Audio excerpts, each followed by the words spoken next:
ಪ್ರೀತಿಯ ನನ್ನ ಆತ್ಮೀಯರೇ, ಬನ್ನಿ ಇವತ್ತು ಸುಭಾಷ್ ಪಿರಮಿಡ್ ಗಿರಿಮಿಡ್ ಎನ್ನುವ ಈ ಒಂದು ಓಪನಿಂಗ್ ಸೆರೆಮನಿಂಗ್ ಮಾಡೋಣ. ನಾವು ಸಾಕಷ್ಟು ಜನ ದೊಡ್ಡ ದೊಡ್ಡ ಫ್ಯಾಕ್ಟ್ರಿಗಳು, ಶಾಪ್ಗಳು ಓಪನ್ ಮಾಡ್ತಾ ಇರ್ತಾರೆ.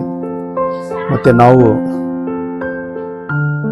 ಜೀವನದಲ್ಲಿ ಬೆಳಿಬೇಕು ಎನ್ನುವರಿಗೆ ನಾವು ಪ್ರೋತ್ಸಾಹ ಕೊಡಬೇಕು. ಇದಕ್ಕೆ ಒಂದು ವಿಶೇಷವಾಗಿ ನಾವು ಇವತ್ತು ಅರ್ಥ ಮಾಡ್ಕೋಬೇಕು.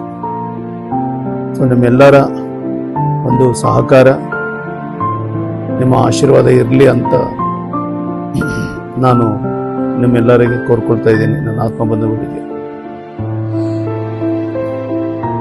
ಬೇಸಿರಬೇಕು, ಬೇಸು ಬಿಡಬೇಕು ಎನ್ನುವ ಛಲ, ನಿರಂತರ ಕೃಷಿ ಇದ್ದರೆ ಸಾಕು. ಮನುಷ್ಯ ಎಲ್ಲಿಂದ ಎಲ್ಲಿವರೆಗೆ ಆದರೂ ಬೆಳೆಯಬಹುದು. ಅದು ಬಿಟ್ಟು ನನಗೆ ಅದು ಬೇಕು, ಇದು ಇಲ್ಲ ಅಂತ ಅವರು ಏನೋ ಕೊಡ್ತಾರೆ, ಇವರು ಏನೋ ಮಾಡ್ತಾರೆ ಅಂತ ಸಮಯ ವ್ಯರ್ಥ ಮಾಡ್ತಾ ಇರ್ತಾರೆ.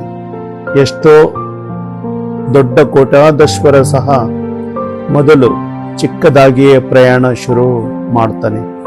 ಇನ್ನಾದ್ರೂ ಜಾಗೃತ ಆಗೋಣ, ಉದ್ಧಾರ ಆಗೋಣ. ನನ್ನ ಪ್ರೀತಿಯ ಸ್ನೇಹಿತರೆ, ನನ್ನ ಆತ್ಮೀಯರೇ, ಜೈ ಹೋ ಪತ್ರಿಜಿ. ಧ್ಯಾನದಿಂದ ಸಂಪೂರ್ಣ ಆರೋಗ್ಯ, ಶುದ್ಧವಾದ ಸಸ್ಯಾಹಾರದ ಜೀವನ ಆನಂದಮಯ, ಆನಂದಮಯ, ಆನಂದಮಯ, ಆನಂದ.